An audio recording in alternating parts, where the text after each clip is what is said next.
Everyone knows Boracay. The white sand, the clear blue water, the parties that last until sunrise. For years, this has been the postcard image sold to the world. But what if I told you that the Boracay you see on Instagram is only 1% of the real story? What if the true magic of this island isn't in its sunsets, but in the people who watch them every day? Today, we are going to peel back the layers of this famous paradise and discover a world that most tourists miss entirely. This isn't just another travel vlog. This is a journey into the heart of an island that has fought to keep its soul. We're going beyond the beachfront hotels and the fire dancers. We are looking for the stories whispered in the local markets, the traditions kept alive in quiet villages, and the resilience of a community that calls this paradise home. This is the Boracay of the boatmen, the weavers, the elders, and the forgotten tribes. The island has a pulse, a rhythm that you can only feel when you step away from the crowds and listen closely. It's a story of survival, culture, and incredible spirit. Are you ready to see the real Boracay? The one that exists behind the perfect pictures? Forget what you think you know about this island. Today, we're not just visiting a destination, we're meeting a community. Let's dive into the hidden side of Boracay. Its culture, people, and stories that often go unnoticed. This is Boracay, unveiled, and that is 1 minute. This is Mangjun.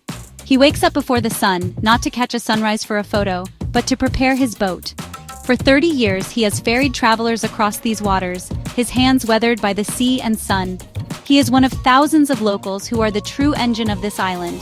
They are the boatmen, the tricycle drivers, the market vendors, the hotel staff. They are the first to wake up and the last to go to sleep. They are the invisible workforce that makes your perfect vacation possible. You see them, but do you really see them? Their lives are a testament to resilience. They've weathered typhoons that have swept away their homes. They've navigated economic storms when tourism suddenly stopped. Yet every single day, they show up with a smile, ready to share the beauty of their home with the world. Their stories are not written in travel guides, but they are etched into the very fabric of this island. They are the reason Boracay feels like more than just a place. It feels like a community. Think about it. The fresh seafood you enjoy for dinner? A fisherman like Cardo caught it at dawn? The clean beach you walk on? A team of maintenance workers cleaned it while you were asleep. These are not just jobs. They are acts of love for their island. They are the guardians of Boracay's charm, the keepers of its hospitality. Their hard work is the silent, steady heartbeat that keeps this entire paradise alive and breathing. Without them, Boracay would just be sand and water. So next time you're here, look beyond the service they provide. Ask for their name, hear their story. You'll discover that the greatest treasure of Boracay isn't its white sand, but the golden hearts of its people. They are not just part of the scenery, they are the main characters in Boracay's real story. And their chapter is the most important one. Long before the beach parties and music festivals, Boracay had a celebration of its own. A celebration of spirit, history, and identity. This is the Ati-Atihan.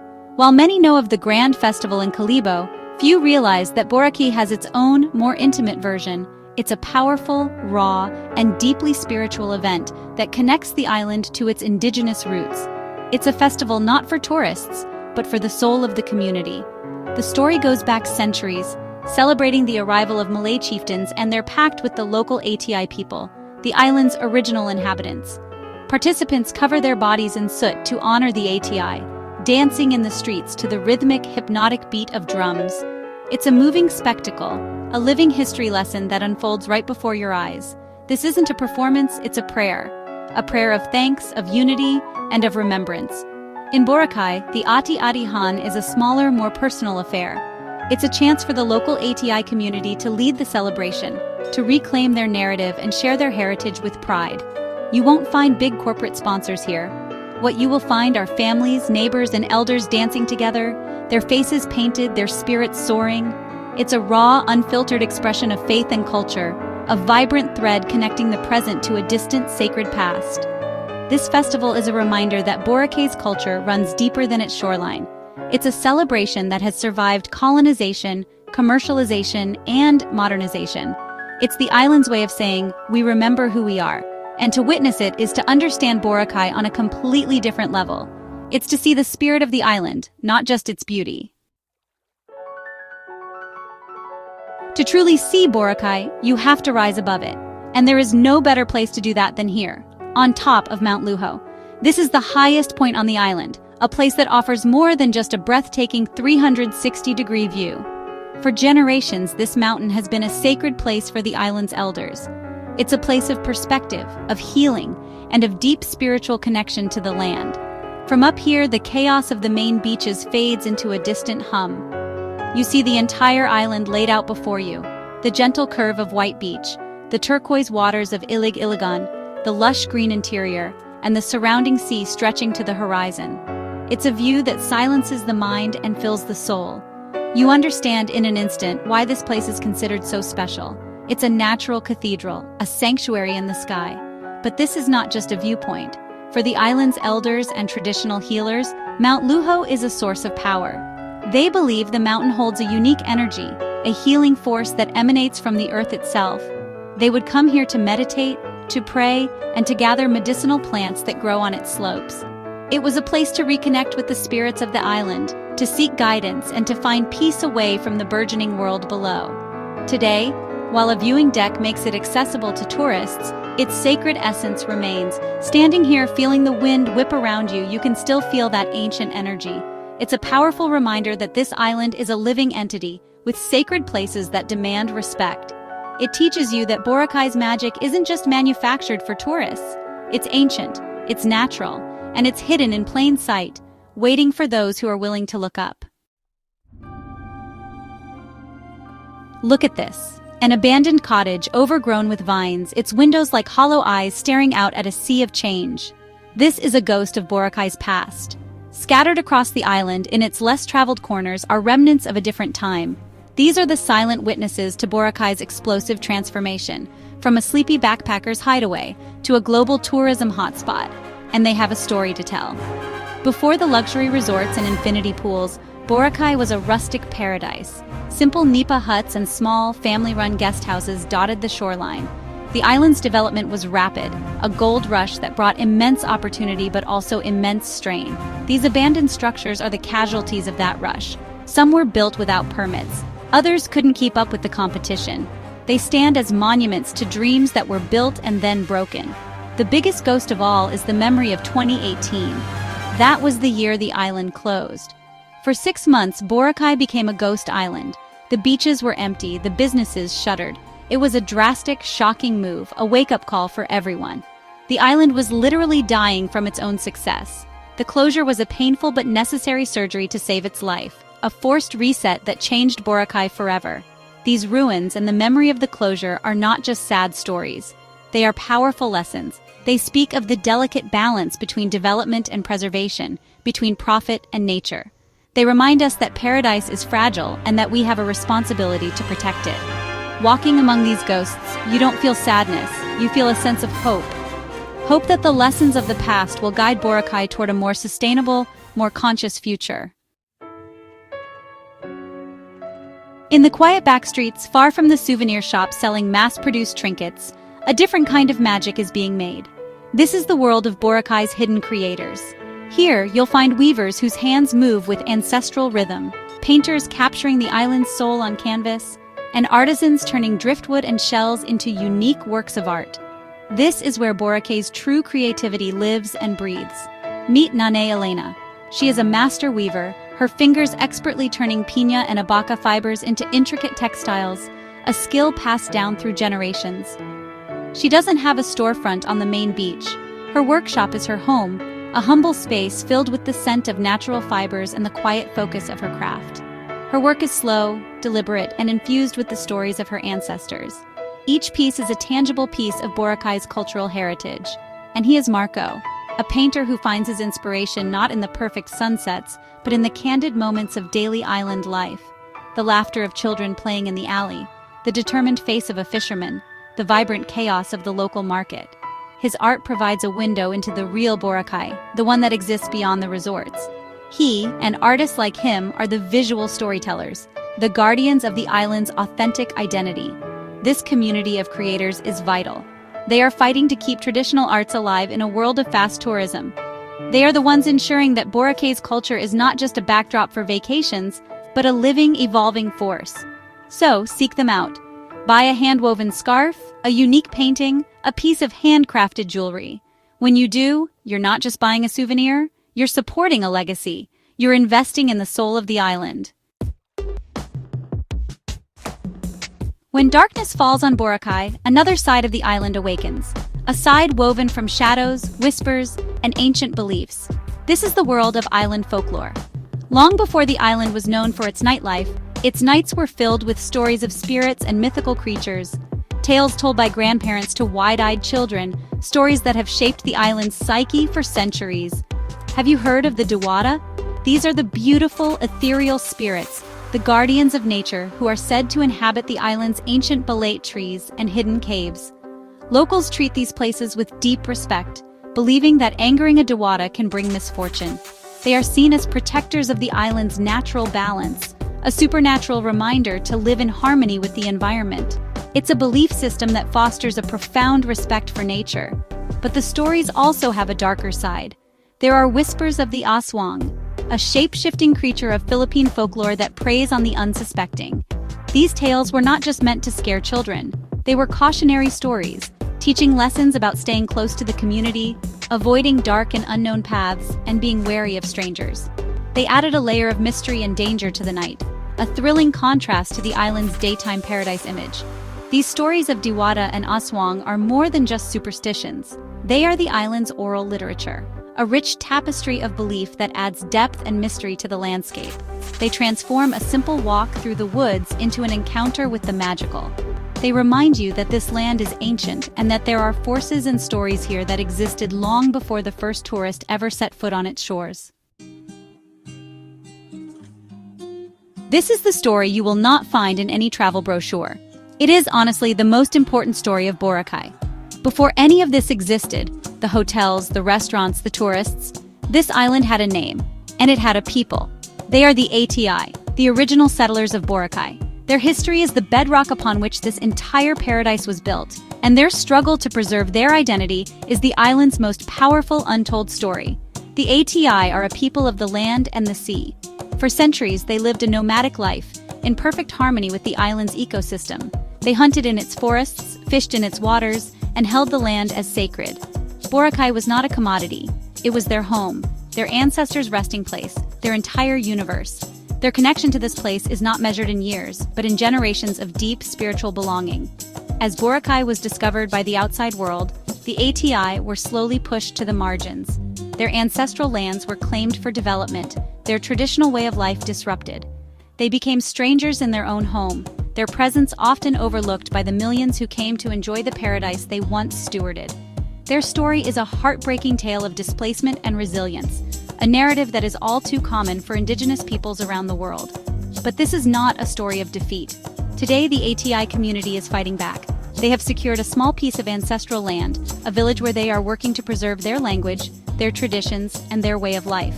They are teaching their children the old ways, cultivating traditional crops, and sharing their story with those who are willing to listen.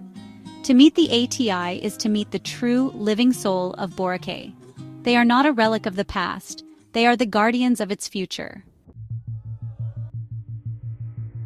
Everyone flocks to White Beach. It's famous for a reason. But Boracay has secrets it keeps for the more adventurous traveler. If you're willing to explore a little further, you'll be rewarded with shores that feel like a different world. These are the hidden beaches, the quiet coves where the island's tranquil spirit still reigns supreme. This is where you can find a piece of the old Boracay. First, there's Puka Shell Beach, named for the crushed puka shells that make up its coarse, beautiful sand. This beach on the island's northern tip has a wilder, more rugged charm. The waves here are stronger, the vibe is more laid back. There are no massive resorts, just a few simple huts selling fresh coconuts. It's the perfect place to escape the crowds, to feel the raw power of the sea, and to hunt for those tiny, treasured shells. Then, venture to the east coast to find Iligan Beach. Getting here is an adventure in itself, often requiring a tricycle ride through winding, unpaved roads. Your reward is a stunning, secluded beach with crystal-clear water and dramatic limestone cliffs. It's a snorkeler's paradise, with vibrant coral reefs just a short swim from the shore. This is the kind of place that makes you feel like you've discovered a secret that no one else knows. And for the truly determined, there is Lapuz Cove. This is the most exclusive of the secret beaches, often accessible only through a private resort or by boat. It's a tiny pocket of pristine sand and calm turquoise water, sheltered by cliffs. It's the ultimate escape, a place of profound peace and quiet. These hidden shores are proof that even on a world-famous island, there are still corners of paradise waiting to be found. You just have to be willing to look. The island is still asleep, but here at the water's edge, a community is already bustling with life. This is the world of Boracay's fishermen. As the first hint of light cracks the horizon, they are already pushing their bancas, or traditional outrigger boats, out to sea. Theirs is a ritual as old as the island itself, a daily dance with the ocean that provides sustenance for their families and for the entire island. Listening to them is like opening a history book. Meet Lolo Kiko, who has been fishing these waters for over 60 years. He doesn't use GPS or fancy fish finders. His guide is the stars, the currents, the color of the water, and the wisdom passed down from his father and his father's father. He can tell you stories of a time before tourists, when the fish were so plentiful they would practically jump into the boat. Their tales are a mix of hardship and wonder. They speak of wrestling with giant marlins, of navigating treacherous storms in their small boats, and of the camaraderie shared among fishermen at sea. They talk about the changes they've seen, the decline in fish stocks, the pollution from unchecked development, and the struggle to compete with large commercial fishing operations. Their stories are a raw, honest account of the island's evolution from the perspective of those who know its waters best. Their routine is a powerful symbol of Boracay's enduring spirit. As the island modernizes around them, they hold fast to their traditions. They are a living link to a simpler, more self-sufficient past. To watch them return at sunrise, their nets hopefully full, is to witness a daily miracle of persistence and hope. They are the providers, the storytellers, and the silent heroes of the dawn. Beyond the vibrant energy of the beaches, there's a quieter, more contemplative side to Boracay. This is the island's spiritual heart, a collection of sacred spaces where people come to find peace, connection, and inner balance. These places are not always marked on maps, but they are essential to understanding the island's deeper character. It's a spirituality that is both traditionally religious and holistically modern. In the northern part of the island, in the area known as Yapak, you can find small, humble chapels tucked away in local communities. These are not grand cathedrals, but simple places of worship that serve as the spiritual anchor for the residents. Here, faith is a quiet, daily practice. Seeing a local stop to light a candle or say a silent prayer is a poignant reminder of the deep-seated faith that underpins the lives of many islanders. But Boracay's spirituality has also evolved. The island has become a magnet for those seeking a different kind of sanctuary. Yoga shalas and wellness retreats have sprung up, hidden in lush gardens and perched on quiet hillsides. Here, people from all over the world gather to practice mindfulness, meditate, and reconnect with themselves. Sunrise yoga sessions on a secluded beach have become a modern ritual, a new way of honoring the island's natural beauty.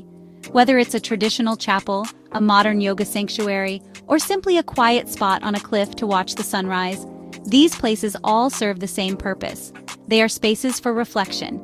They invite you to slow down, to breathe, and to connect with something larger than yourself, be it God, nature, or your own inner spirit. This spiritual side of Boracay offers a different kind of nourishment, one that feeds the soul long after the vacation is over. This hand-woven cloth is more than just a souvenir. It is a story of survival. In an age of mass production where cheap imported goods flood the market, Boracay's traditional craftsmanship is in a fight for its life. The skills of master weavers, potters, and woodcarvers, skills that have been the cultural lifeblood of this region for centuries, are at risk of disappearing forever. This is the story of the struggle to keep them alive. The challenge is immense. Younger generations are often drawn to more lucrative jobs in the tourism sector, seeing traditional crafts as laborious and unprofitable. It's hard to compete with a factory in China that can produce 1,000 souvenirs in a day.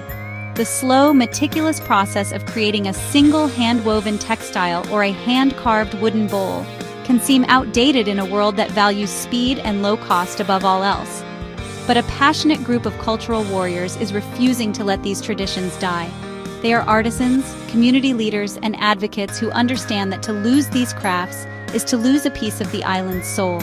They are establishing workshops and small schools dedicated to teaching these ancient skills to the youth. They are creating a bridge between the elders who hold the knowledge and the young people who can carry it into the future. This is not just about preserving the past, it's about creating a sustainable future.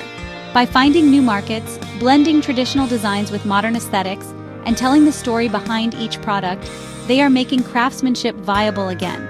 They are proving that handmade has value, that local has meaning, and that culture is a precious resource worth fighting for. Supporting them is a vote for authenticity over imitation. Forget the international buffets and fancy restaurants for a moment. To truly taste Boracay, you have to eat like a local. The island's real culinary secrets are not found on a menu, but in the sizzling woks of small carinderias, or local eateries, and in the kitchens of island families. This is home-cooked Boracay, a world of flavor that is rich, authentic, and made with a whole lot of love. Step into a local carinderia, and you'll be greeted by a row of pots and pans, each filled with a different dish. There's no fancy plating here, just honest, delicious food. You'll find classics like chicken adobo simmered in soy sauce and vinegar, or sinigang, a sour and savory soup that is the ultimate Filipino comfort food. You'll also discover local specialties, like seafood cooked in coconut milk with fresh island vegetables. This is food that tells a story of the island's resources and its culture. The real magic, however, is being invited for a home-cooked meal. This is where the hospitality of the Filipino people truly shines. A family might not have much, but they will share everything they have with a guest. To sit at their table, to share stories while eating rice with your hands, is an experience that connects you to the heart of the island in a way no restaurant ever could. It's an honor and a privilege. So be brave. Step away from the tourist traps. Ask a tricycle driver for his favorite lunch spot. Befriend a local and be open to an invitation. Trying authentic local dishes is more than just a culinary adventure. It's an act of cultural immersion. It's a way of saying, I want to know the real you, and the flavors you discover will be a memory you cherish long after you've left the island. On the other side of the island, away from the famous white sand, lies a different kind of coastline. A coastline of twisted roots, brackish water, and incredible life. This is Boracay's mangrove forest, one of the island's most vital and honestly overlooked ecosystems. And this is the story of the unsung heroes who are fighting to protect it, the mangrove guardians. For years, these mangroves were under threat. They were cleared for development, used as dump sites, their importance completely misunderstood. But these forests, they are the island's natural defense system. They protect the coastline from storm surges, prevent erosion, and act as a nursery for countless species of fish, crabs, and birds. They are the kidneys of the island, filtering pollutants and keeping the surrounding waters clean. Without them, Boracay's entire ecosystem would collapse. The Guardians are a dedicated group of volunteers, local fisherfolk, and community members. They are not paid. Their reward is the health of their island. You will find them here, knee-deep in mud, planting new mangrove seedlings one by one. They organize cleanup drives, removing tons of plastic and garbage that washes ashore. They educate their own community and visitors about why these tangled forests are so precious. Their work is slow, difficult, and often invisible to the tourists sunbathing just a few kilometers away. But it is arguably the most important work being done on the island. They are not just planting trees, they are planting hope. They are ensuring that Boracay's beauty is more than just skin deep. They are the quiet warriors, the guardians of the island's resilience, proving that real change comes from the ground up. 2018, the year the music stopped. The year Boracay closed to the world. It was a moment of crisis, a story that made headlines globally. The island, once called a paradise, was now being called a cesspool. For the people who lived here, it was a time of fear, uncertainty, and financial devastation. The island that had given them everything was on the verge of disappearing under the weight of its own success. The 6-month closure was a painful but necessary intervention. It was a forced detox. During this time, a massive rehabilitation effort took place. Illegal structures were demolished, sewage systems were overhauled, and new environmental regulations were put in place. The island was literally given a chance to breathe, to heal from decades of relentless, unregulated tourism. The change was remarkable. The water became clearer, the beach cleaner. Nature started to return. But the most profound change was not physical, it was psychological. The closure triggered a community reset. It forced everyone, from government officials to business owners to local residents, to confront the consequences of their actions. It sparked a new sense of collective responsibility, a renewed pride in their home. People started to see the island not just as a source of income, but as a precious inheritance that needed to be protected. The Boracay that reopened was different. It was cleaner, more organized, and more conscious. The closure was a traumatic chapter in the island's history, but it was also its salvation. It was a powerful lesson that paradise is not invincible. The story of the Boracay that almost disappeared serves as a permanent reminder of the fragility of beauty and the importance of stewarding it for generations to come. This is the future of Boracay. Meet the island's youth. They were children when the island boomed, and teenagers when it closed. They have seen both the best and worst of what tourism can do. Now, they are stepping up, armed with new ideas, creativity, and a fierce love for their home. They are not just inheriting the island, they are actively shaping its next chapter. You'll find them everywhere. They are young entrepreneurs starting eco-conscious businesses, like refillable stores and sustainable tour operations. They are artists using social media to promote local culture and environmental awareness. They are activists organizing beach cleanups and advocating for stronger environmental policies. They are the tech-savvy generation, using global tools to solve local problems. They have a unique perspective. They appreciate the economic benefits of tourism, but they are also deeply aware of its costs. They want a Boracay that is both prosperous and preserved. They are challenging the old ways of thinking, asking tough questions, and demanding a seat at the table when it comes to decisions about the island's future. They are a force of positive change, blending respect for tradition with a passion for innovation. Listening to them gives you hope. They are the generation that understands that the true wealth of Boracay is not just its white sand, but its biodiversity, its culture, and its community. They are the new guardians, the storytellers, and the leaders in the making. The future of this paradise is in their hands, and from the looks of it, it's in very good hands indeed. So what is the real Boracay? It's not just a place on a map, it's a complex living story. It's the resilience in a boatman's hands, the rhythm of a forgotten festival, the sacred silence of a mountaintop, and the hope in a young person's eyes. The white sand and turquoise water are just the cover of a book filled with incredible chapters. The real beauty of this island is found when you take the time to read those chapters, to meet the characters, and to understand the plot. The greatest souvenir you can take from here isn't a t-shirt or a keychain, it's a new perspective.